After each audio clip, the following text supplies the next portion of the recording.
Esperen un segundito. Listo, bueno, aquí saludamos a todos los queridos estudiantes. Sandrita, gracias por el saludo allí en el chat. Así súper puntual como siempre. Fabiolita, buena noche. Gracias por asistir. Una vez más, Manuelito, Israelito.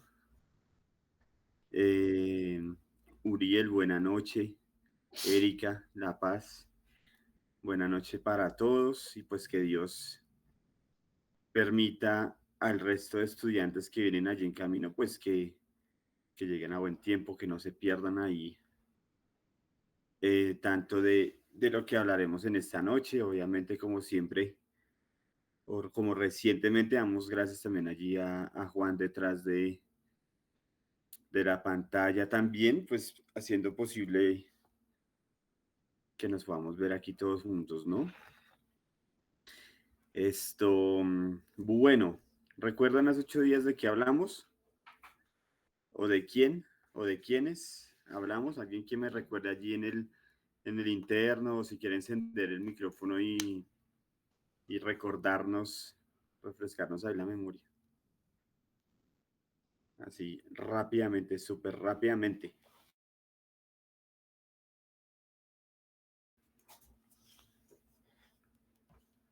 Si alguien tiene así rápidamente el dato de lo que vimos, algunos apuntes de lo que vimos hace 8 días. Hace 8 días la enseñanza a mí me gustó mucho, me gustó muchísimo. Recuerden que yo les estaba diciendo lo particular que me había parecido y entonces un descubrimiento bien especial en varios sentidos para mí, lo que sucedió hace 8 días.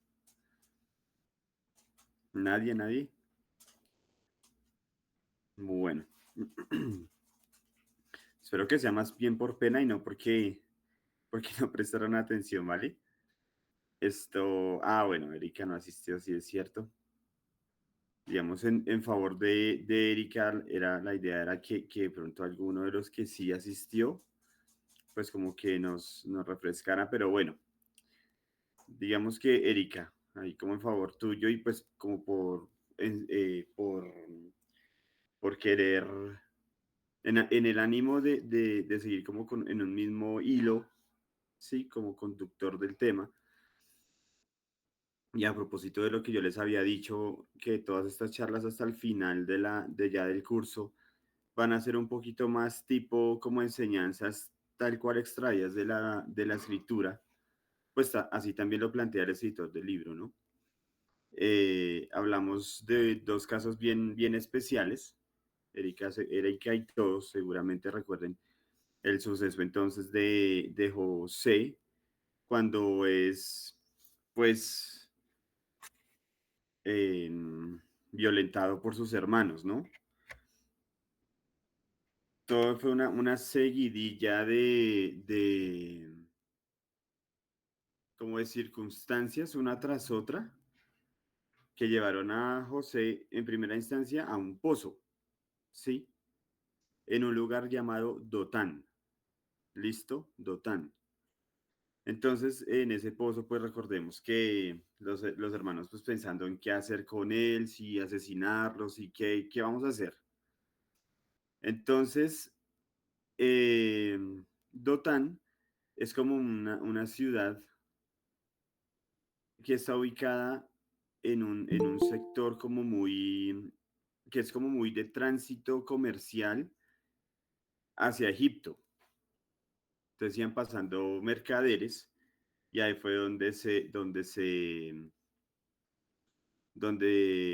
le prendió el bombillo, digámoslo así, a alguno de ellos y decir, no, pues no lo matemos, más bien vendámoselo a estos tipos que vienen ahí, vendámoslo y pues ya que ahí se las ingenien con él y que él mismo, pues sí, con eso no estamos nosotros corriendo y acá con temas de que es que le quitamos la vida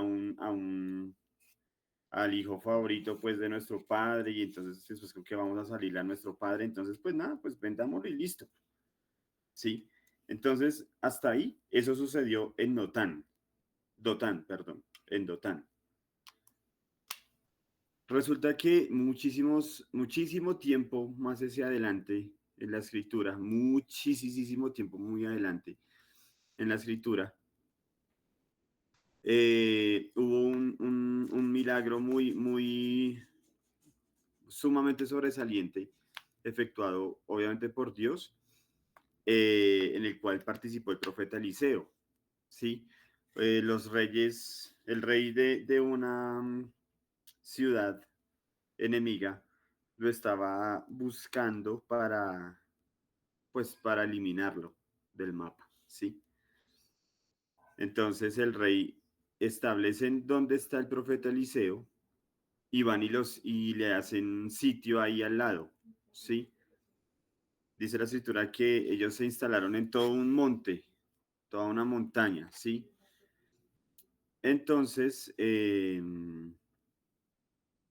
una madrugada, el criado de Eliseo salió de la tienda, vio el, el, la montaña y la vio completamente llena de ejército enemigo.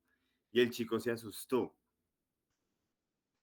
Entonces vino corriendo y le dijo al profeta Eliseo, profeta, ¿qué hacemos, maestro? Estamos totalmente rodeados. ¿Qué hacemos? El hombre entró obviamente en un desespero, pues porque eso significaba prácticamente una muerte segura. Y Eliseo, como que él salió, apenas vio y dijo, listo, tranquilo, padre, por favor, te pido que abras los ojos de este chico. Y Dios obró un milagro en este chico. Él abrió los ojos del criado de Eliseo y el chico volvió a ver hacia el monte y en el monte vio no solo el ejército enemigo, sino un ejército mucho más grande de hombres a caballo y carros de fuego provenientes de la mano, pues, de Dios mismo, ¿sí? Entonces, ¿qué sucede? Todo este suceso de Eliseo también sucedió en Dotán, ¿sí? Ambos sucesos sucedieron en Dotán. Entonces, digamos, en favor de Erika, por ejemplo, que es quien respondió allí, lo que estábamos hablando hace 8 días era que en un mismo lugar que puede significar para nosotros hoy una calamidad o que puede significar para nosotros hoy tal vez incertidumbre, dolor, sí, tal vez muerte, amenaza importante, eh, también ese mismo lugar puede significar el lugar en donde Dios abra nuestros ojos a un milagro mucho más grande. ¿Listo? Básicamente eso era lo que estábamos hablando hace 8 días y obviamente desarrollábamos unos cuantos puntos a partir de eso que les estoy diciendo, ¿sí? Como de esas dos situaciones. Hacíamos como un pequeño paralelo, ¿vale? Un pequeño paralelismo entre el momento del abandono de José y el momento en que Dios obra este milagro tan especial. Sí, los dos sucesos sucedieron en el mismo punto geográfico. ¿Listo? Básicamente eso fue lo que hablamos hace 8 días, ¿vale? Entonces, hoy vamos a hablar de otra persona que también en la escritura pasó por varias situaciones bien particulares. A cada uno de ustedes ahí súper rápidamente en el chat, cuando yo les menciono o les pregunto sobre una persona en la Biblia que ustedes consideren que haya sufrido mucho, sin mencionar a Job, sin contar a Job, ¿quién me diría? ¿Cuál es el primero que se les viene a la cabeza? Escríbanlo rápidamente, sin pensarlo mucho, rápidamente escríbanlo ahí, en el chat. A ver qué tan lejos estamos hoy de esto. Jesucristo, listo, Erika, gracias. Bien, listo, chévere. ¿Quién más? ¿Quién más? Así rápidamente, sin echarle tanta cabeza. Si pensaban en Job, pues bueno, lo escriben, pero pues es que ya de Job hemos hablado mucho. Gracias, gracias, Fabiolita Elías. El profeta Elías también lo hemos por ahí narrado un poquito. También, él también tuvo situaciones bien particulares. ¿Nadie más? Ezequiel. Chévere, eso, chévere, chévere. Eso ahí también voy recibiendo ideas. Eso es, eso es. Eso es, gracias ahí por escribir así, tan rápidamente. Entonces, hoy vamos a hablar de una persona que nos dio cátedra. Nos dio cátedra, el hombre nos dio cátedra importante. ¿Listo? No quiero decir que los que hayan mencionado estén mal, no. Obviamente sabemos que en la escritura hay un número importante de héroes bíblicos que lo pasaron difícil, ¿sí?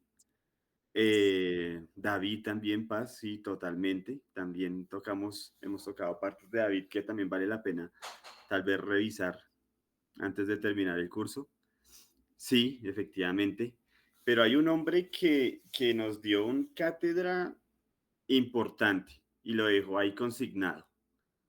Listo, entonces ya les comparto la charla de hoy. Los que dijeron están bien, no van a pensar que escribieron y que está mal y nada de eso. Pero entonces vamos de una aquí. Espérenme y ya les comparto aquí pantalla. Listo. ¿Sí? Pablo. ¿Listo? Pablo, el capítulo el capítulo que empezamos hoy es este. Pensando, agradeciendo y amando. Son estos tres como en uno solo, ¿vale? Y esto los encaminamos esta noche a nuestro estimado apóstol Pablo. ¿Listos? Vamos a ver de pronto, ok, yo no sé por qué, pero me causó curiosidad a medida que iba revisando el libro. Y nosotros lo hemos hablado mucho, yo creo que lo hemos hablado muchísimo, nos han predicado muchísimo, de pronto hasta nosotros hemos compartido también muchísimo del apóstol Pablo en sus distintas, que las prisiones, que esos momentos que él ha pasado, su manera de hablar, de aconsejar aún desde esas situaciones difíciles, ¿sí? Entonces, este pequeño estudio, pues, que traemos para hoy, habla un poco de eso, de ver qué fue lo que sucedió. Un hombre como Pablo, que también lo pasó tan difícil, vamos a ver cuál fue el secreto de él para hacerlo o para llevarlo un poco mejor. ¿Listo? Entonces, el texto base, ¿sí? O digamos que el que lo dice prácticamente todo, ¿sí? El secreto de todo, básicamente, está ahí ahí en ese texto chiquito que aparece ahí en la esquina, ¿cierto?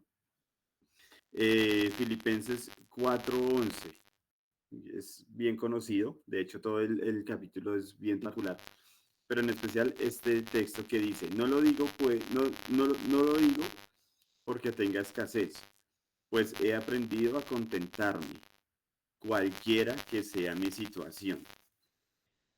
Sí, o sea, el secreto del apóstol Pablo prácticamente, ¿cuál fue?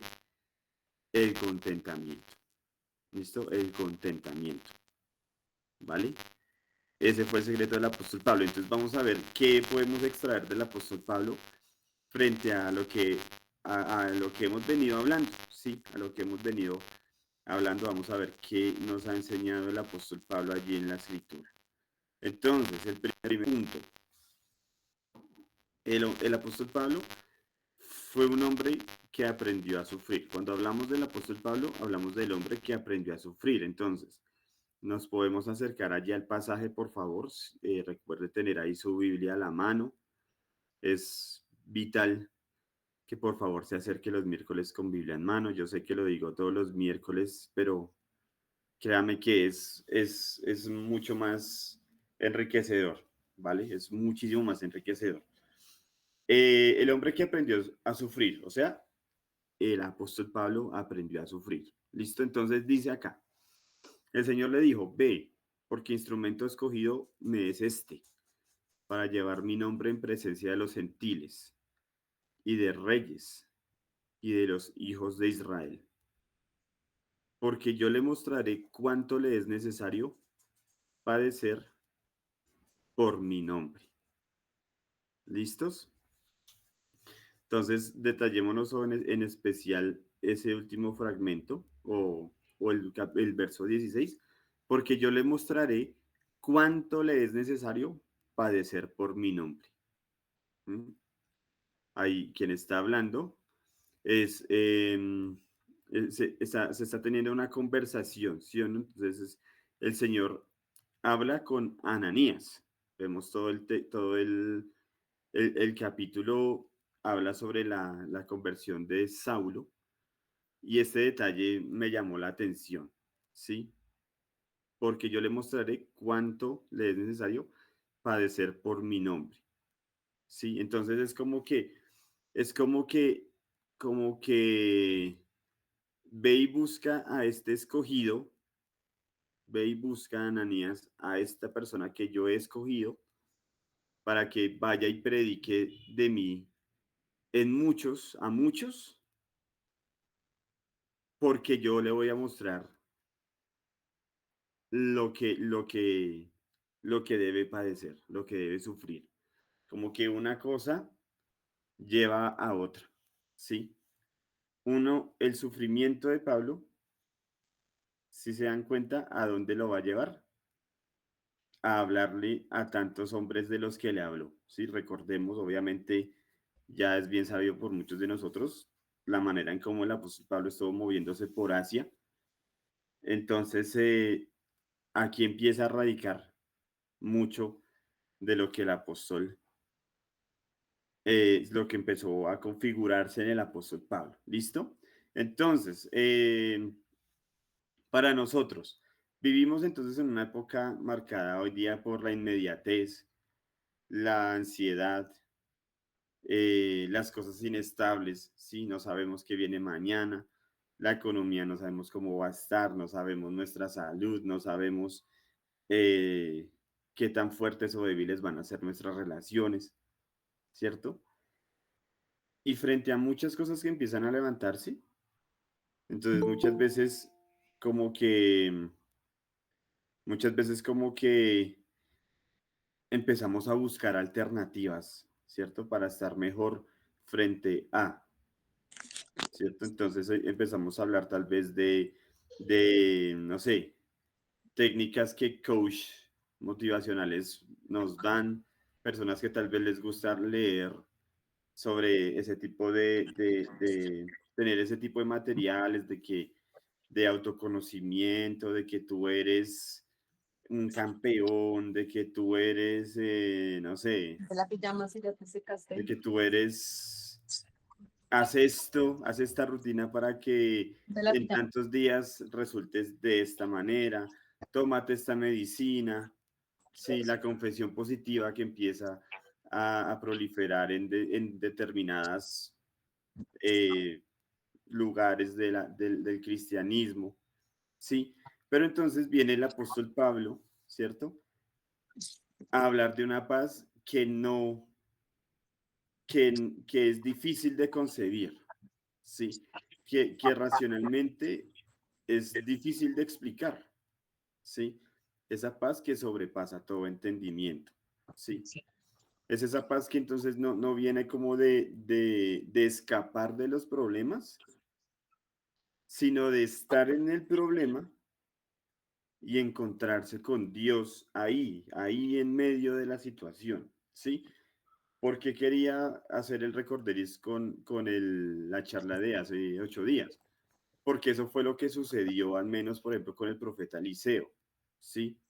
No quiero decir que Dios no hubiera estado en medio de, ¿de qué?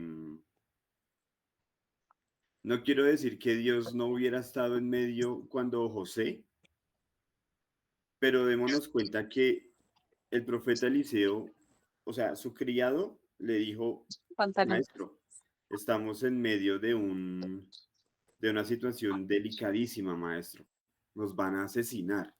¿Qué vamos a hacer?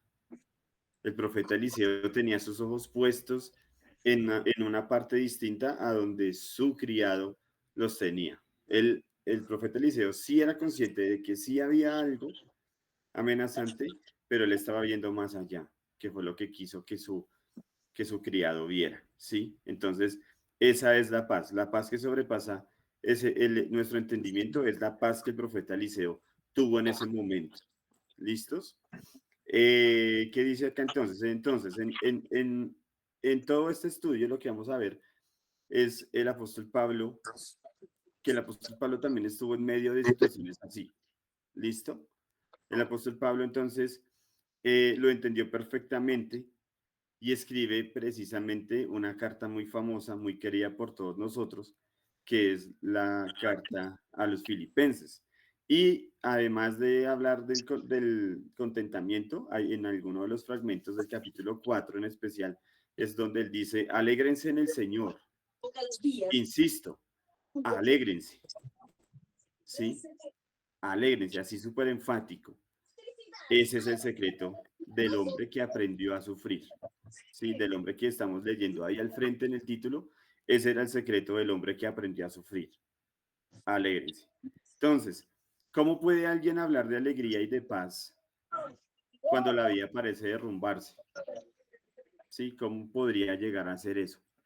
¿Cómo puede venir el sujeto que está en medio de una cárcel, ¿sí?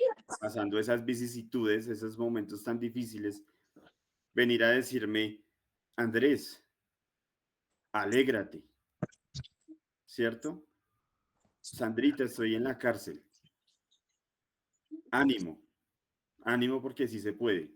Te lo dice alguien que está en la cárcel, tal vez encadenado a, sí, tal vez de compañero tengo solamente a un, no sé, un soldado que viene y me cuida, pero ánimo, sí, ánimo, ánimo que el gozo de Dios es nuestra fuerza y es la fuerza que me tiene hoy día vivo, sí. ¿Cómo podemos nosotros entonces hablar de alegría y de paz cuando la vida alrededor parece que se nos está derrumbando? ¿Sí? Eso es lo que entonces vamos a tratar de ir descubriendo de la mano, pues, del apóstol Pablo. Entonces, él siendo el hombre que aprendió a sufrir, ¿sí? Y se estaba diciendo desde el principio, el apóstol Pablo básicamente a lo que fue llamado fue a hablarle a determinadas personas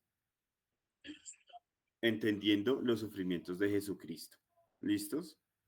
Entonces, dice por acá, bueno, ¿y en qué sentido él nos dio cátedra? Como les decía ahorita. Hay un capítulo en donde el apóstol Pablo lo refiere de manera importante. Espérenme a ver si lo puedo ubicar aquí rápido. Si en favor de quienes están tomando apuntes, esto se encuentra en segunda de Corintios 11. ¿Sí? Este capítulo merece un estudio aparte, pero vamos a leer simplemente unos ciertos fragmentos, ¿vale? Para quienes están apuntando, estoy refiriéndome a 2 Corintios 11, más o menos desde el verso, ya les digo,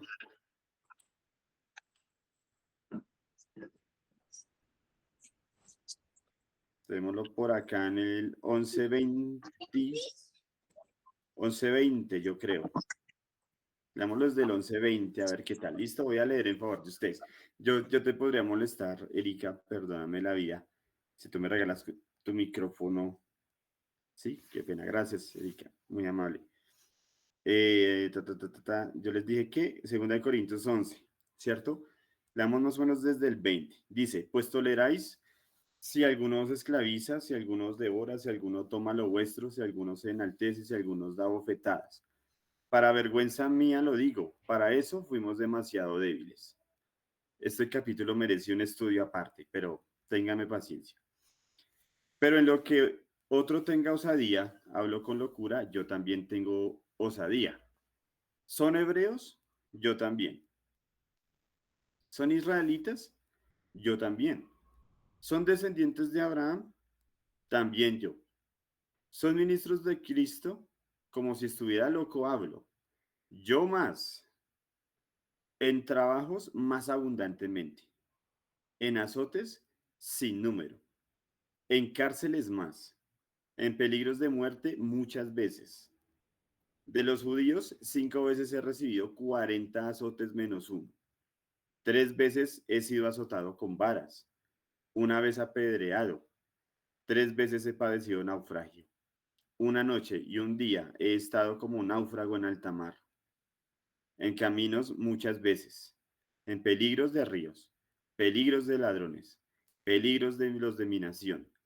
peligros de los gentiles, peligros en la ciudad, peligros en el desierto, peligros en el mar, peligros entre falsos hermanos, en trabajo y en fatiga, en muchos desvelos, en hambre, en sed, en muchos ayunos, en frío, en desnudez, y además de otras cosas, lo que sobre mí se agolpa cada día, la preocupación por todas las iglesias. ¿Sí?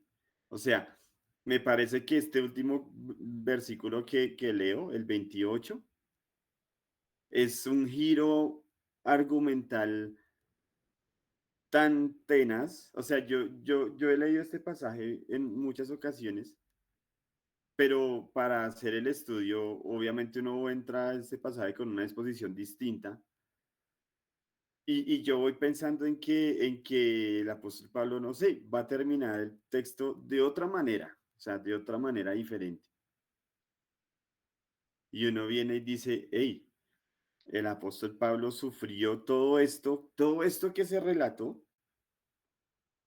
preocupado por las iglesias, o sea, preocupado por predicarle a los que en su momento el Señor le dijo a Ananías que iba a, a predicarle, ¿sí? El apóstol Pablo aprendió y de verdad aprendió a sufrir de una manera increíble y por eso es que resultaron las cartas de él, ¿sí? O sea, si no hubiera aprendido de esa manera, yo creo que si no hubiera sido de esa manera que lo hubiera aprendido, no existían las cartas que hoy día conocemos allí en la escritura. Me atrevo a decirlo, ¿sí? Entonces, volviendo acá un poquito a las notas que traía, ¿cierto? Entonces, el apóstol Pablo ahí describe en cierta manera su vida, ¿sí? Con una cierta crudeza, azotes, naufragios, hambre, traiciones, cárceles, ¿sí? Traiciones de los suyos y de ajenos, ¿sí? Y aún con todo, dice el texto que leíamos al principio, Filipenses 4:11, he aprendido a estar satisfecho en cualquier situación, en cualquiera de esas que él narra en 2 Corintios 11, ¿sí? Entonces, el escritor del libro, de nuestro libro base, Timothy Keller se llama, por si pronto, para que lo recordemos.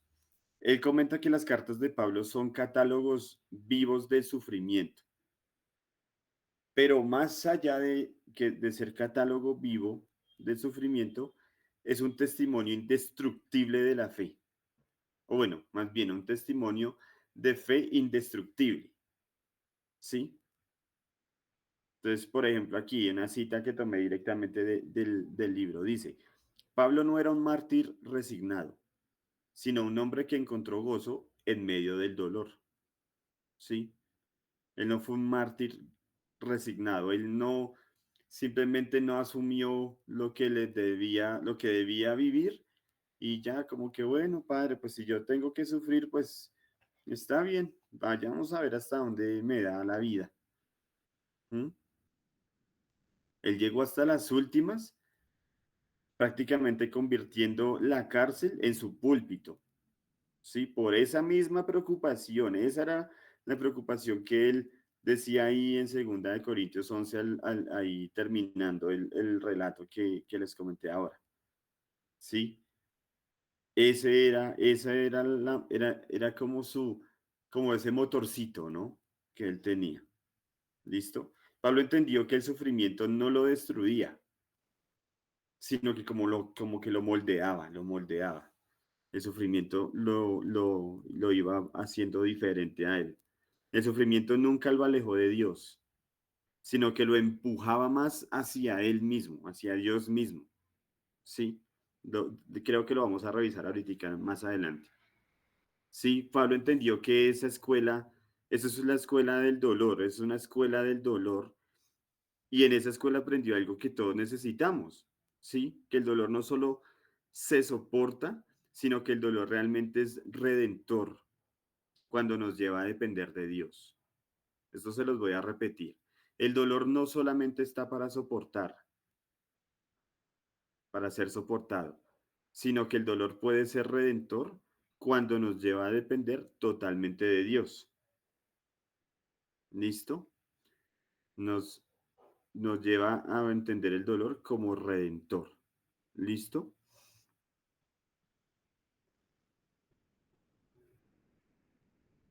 De pronto, si quiere, para apoyar esto último, ahí tengo una pequeña nota de 2 Corintios 1, del 8 al 9.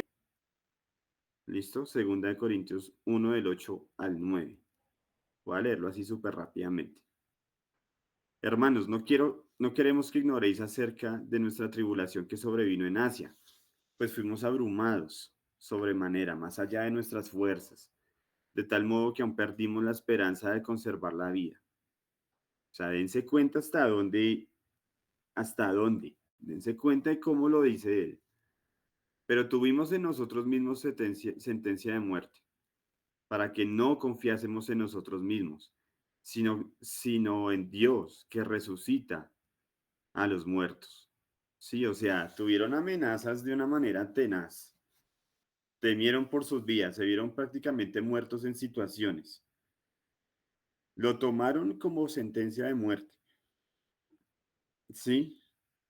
Para que, pensando en eso, se entregaran y se dejaran más en manos de Dios y no confiar en sus propias fuerzas. Esa fue la manera en la que este hombre aprendió a sufrir. El hombre aprendió y asumió el llamado, ese como lo refería el Señor allí a Ananías.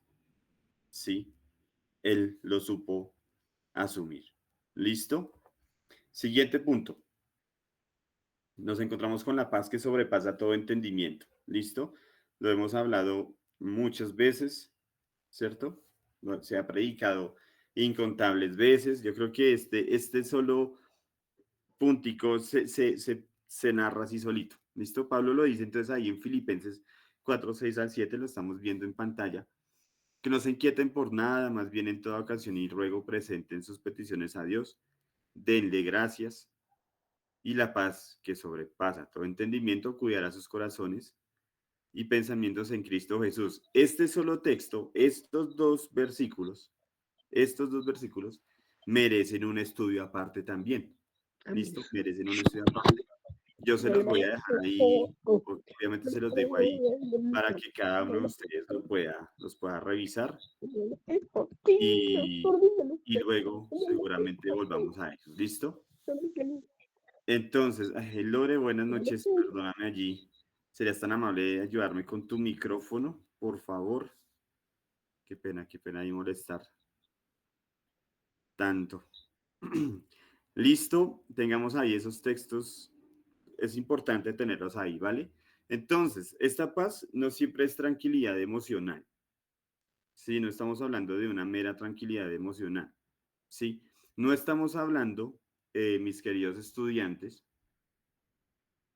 y hoy la invitación no es esa, a que frescos, no es esa. Hoy la invitación no es a que frescos, a que tranquilo, eso todo pasa, no. ¿Sí? ¿Por qué? Porque tranquilidad emocional la tengo ahorita mismo, ahora mismo. Estoy acá en casa de Lady, estoy feliz dando una charla a unos estimados estudiantes aquí, sumamente pilosos, feliz de la vida, hablando de temas que me gustan mucho y estoy tranquilo, ¿sí? O sea, y ya, está bien, estoy tranquilo. Lo mismo puedo decir tal vez de alguno o de la mayoría de ustedes está en casa atendiendo una clase, ¿sí? Ahí tal vez sentado en su sala, recostado en su camita, tal vez con un pasabocas al lado, un vasito con agua ahí cerca, tranquilitos, ¿cierto? Pero no solo se trata de eso, podemos estar aquí ahorita y nuestra mente estar en otro lugar, sí, nuestra mente estar ocupada tal vez, y lo digo porque ha pasado, que estamos tal vez acá, pero estamos al mismo tiempo, está sucediendo una situación que nos tiene, sí, que como que decimos, no tengo por qué estar acá, no tengo por qué estar dictando esta clase cuando tengo en mi casa todo patas arriba, no tengo por qué estar dictando esta clase cuando acabo de discutir con personas en mi trabajo, las personas en mi casa, cuando acabo de discutir o tengo una diferencia con mi compañero de ministerio. No tengo por qué estar atendiendo aquí la clase de Andrés cuando no tengo siquiera un arroz con huevo para esta noche y para mi familia. ¿Sí? Ahí empieza a ser diferente. Ahí empieza a ser diferente. ¿Sí? Es ahí. El apóstol Pablo no está hablando meramente de sentirse bien. Yo me siento bien ahorita dictando la charla. ¿Sí? Pero hay que ver qué hay detrás de pronto si es que Andrés tiene tal vez algo y aún con todo saca y dice, muchachos, esta es la clase de hoy.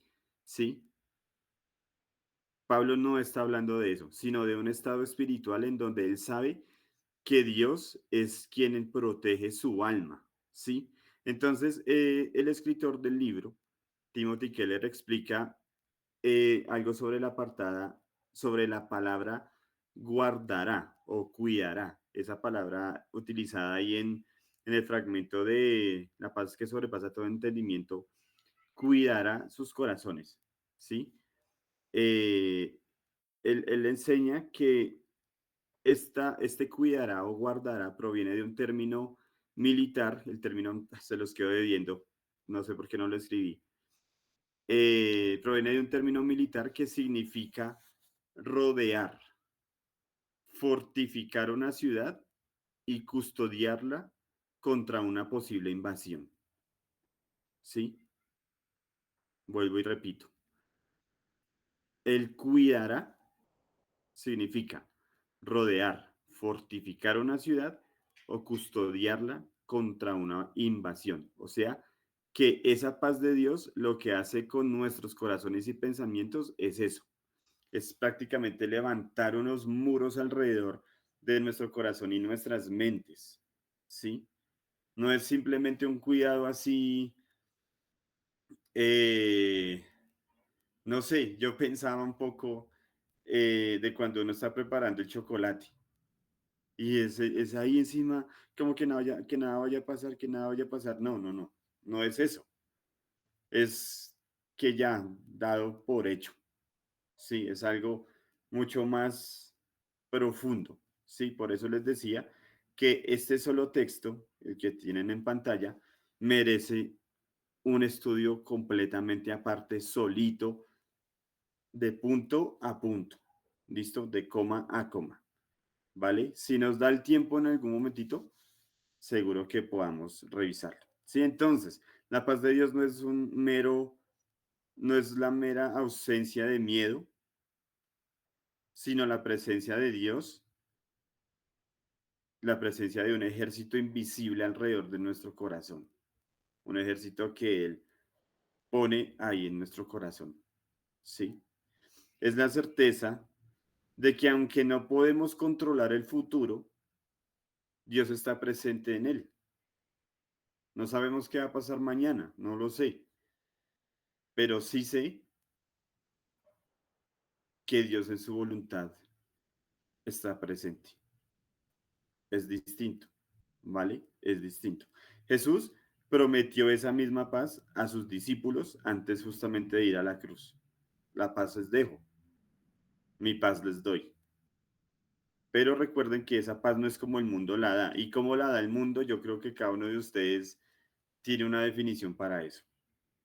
En el dinero, en el trabajo, nuestra posición, el autoconocimiento, la alimentación, un título universitario, mi esposa, mi esposo, mi novia, mi novio, mis hijos, mis hijas, mi familia, mi apellido, mi posición en el ministerio, sí, los idiomas que me sé, no sé, mi casa grande, mi carro grande, los amigos, etcétera, etcétera, etcétera.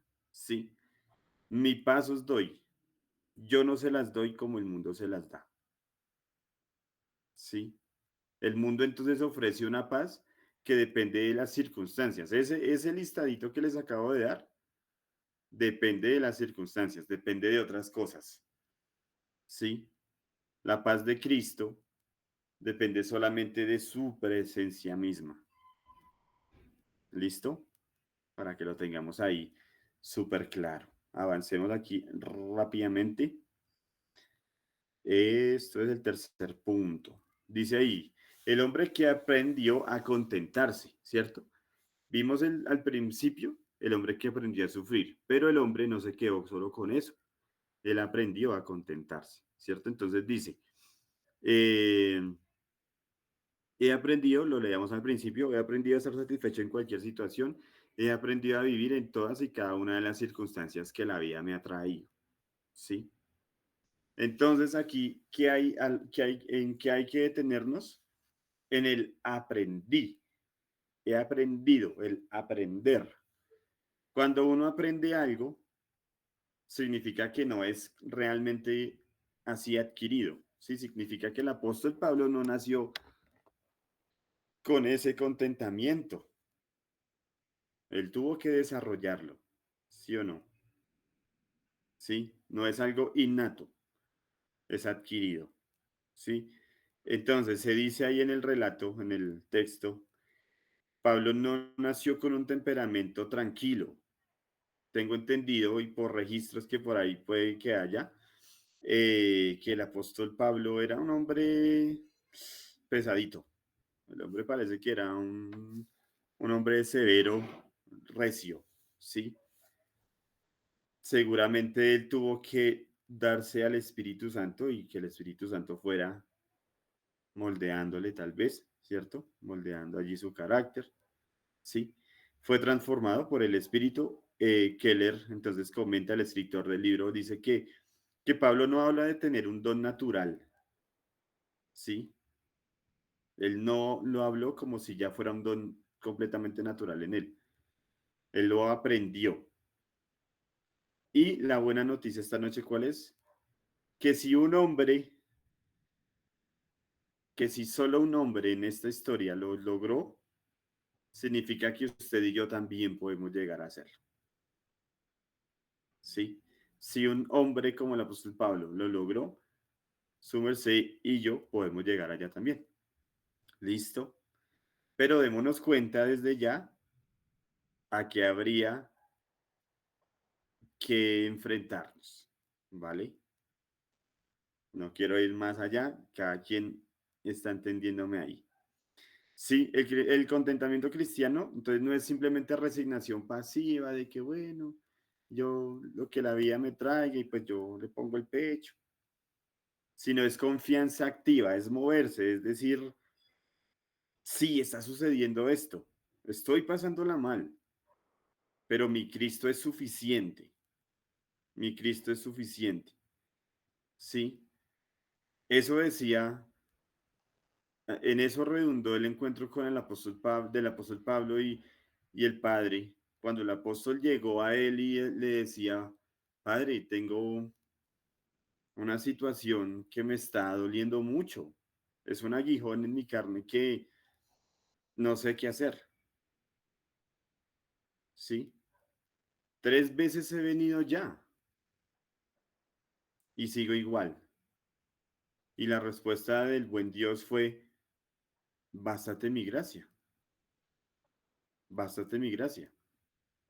En tu debilidad es donde mi fuerza se mostrará, ¿sí? Y entonces ahí enseguida el Pablo entendiéndose débil podía llamarse fuerte, ¿sí? Cuando soy débil, soy fuerte. Y entonces es como una paradoja de la fe, ¿no? Es una paradoja. Ya no dependemos de nosotros mismos. Ya no dependemos de nosotros mismos. Empezamos a experimentar la fortaleza de Dios cuando ya llegamos a nuestro límite. Todo eso que tenemos desaparece para descubrir que realmente es Dios lo que necesitamos. ¿Vale? Sigamos aquí, avancemos. El tiempo ahí ya apremió un poco. Negar la realidad o negar a Dios.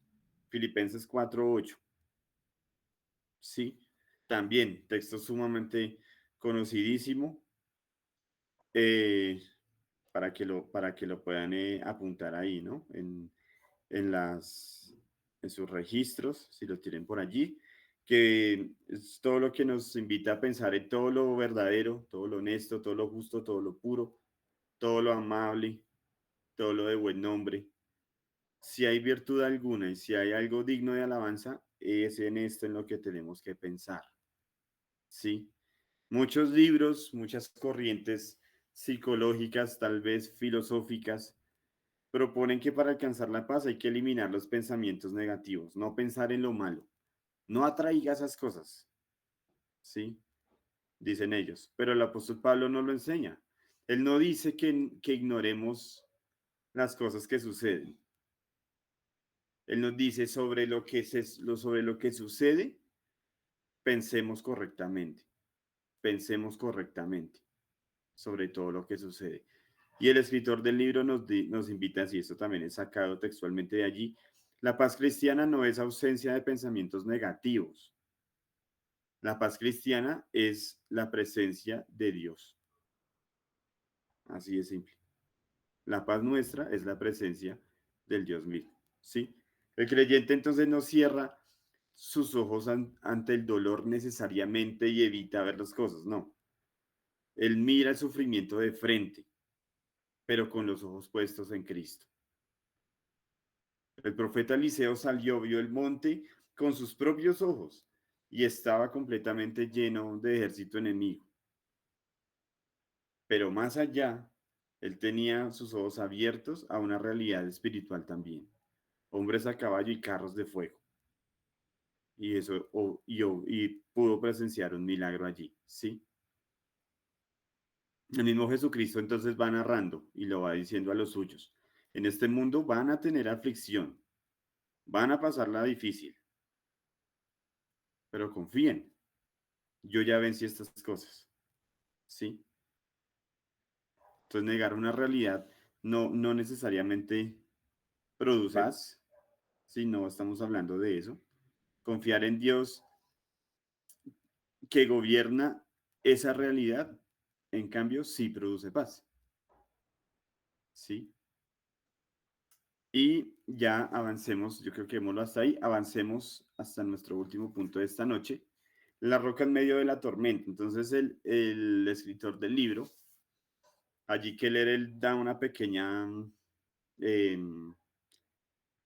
¿cómo se dice esto? Como una ilustración pequeñita de una roca en una costa, ¿sí?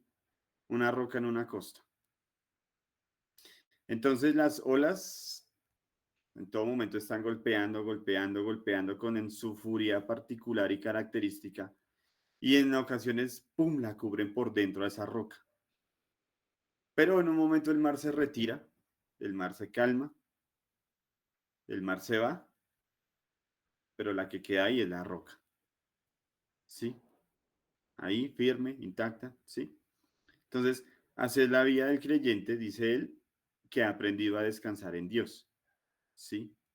Es básicamente así. El creyente que está ahí eh, caminando hacia adelante. Golpeado, pero no vencido, derribado, pero no destruido, que es lo que dice el texto que tienen ahí en pantalla, segunda de Corintios 4, 8 a 9. También creo que se ha hablado mucho de este pasaje, simplemente voy a leerlo para tenerlo ahí fresquito. Dice el apóstol Pablo, estamos atribulados en todo, mas no angustiados, en apuros, pero no desesperados, perseguidos, pero no desamparados, derribados, pero no destruidos. ¿Sí? ¿Estamos atribulados en todo? Tal vez hay cosas que nos tienen hoy día atribulados.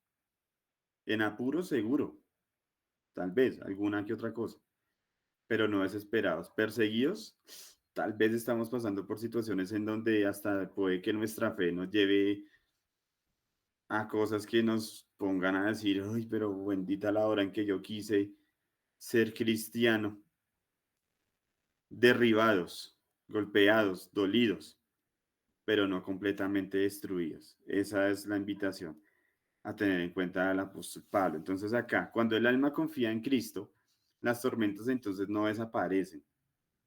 ¿Sí? Esa no es la idea. La idea es restarle poder a estas para destruirnos. ¿Sí? es a eso lo que el apóstol Pablo llama esa paz que sobrepasa todo entendimiento, una calma ilógica, una calma inexplicable que solo puede venir de una persona exclusivamente, no de una técnica, no de un hábito, no de 30 días de no sé qué cosas, sí, no de autoflagelarse, no de confiar en el youtuber o en una persona del TikTok, sino en el creador del cielo y de la tierra, ¿sí? Entender que, claro, la ilustración nos mostraba como una roca en medio de la tormenta, pero uno se acerca a la escritura y uno encuentra que hay una roca realmente firme, ¿sí? Una roca que no tambalea. Ahí es donde estarán, o es la idea que estén nuestros pies puestos en esta noche. ¿Listo?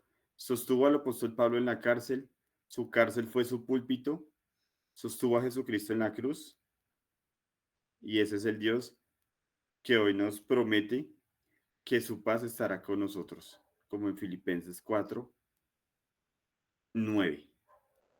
¿Listo? Entonces, creo que alcancé ahí con el tiempito.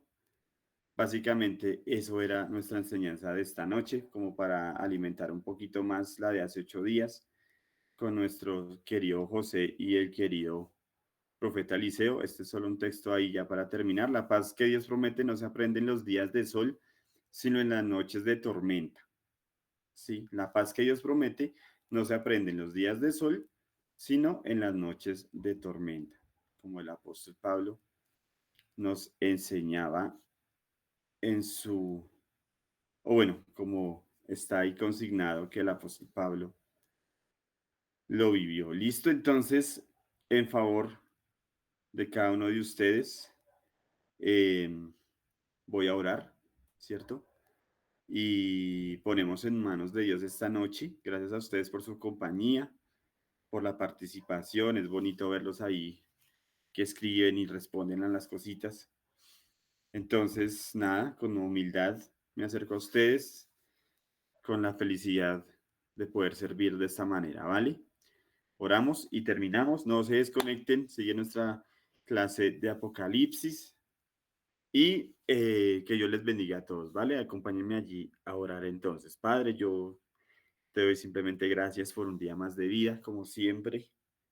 Eh, la gloria y la honra son para ti, Señor, en esta noche. La gloria y la honra son para ti, que eres el creador de todas las cosas, quien nos sostiene, Señor, quien nos alimenta, quien nos toma de la mano, Señor. Ese eres tú, nuestro buen Dios. Pues simplemente queremos confiar en tu providencia, queremos confiar en tu voluntad que es buena, que es agradable, que es perfecta, que muchas veces no la entendemos, pero queremos ser partícipes de esa paz que, que no podemos explicar, pero que adentro empieza a vivirse y muchas veces también se nos refleja en nuestro semblante, Señor. Eso queremos ser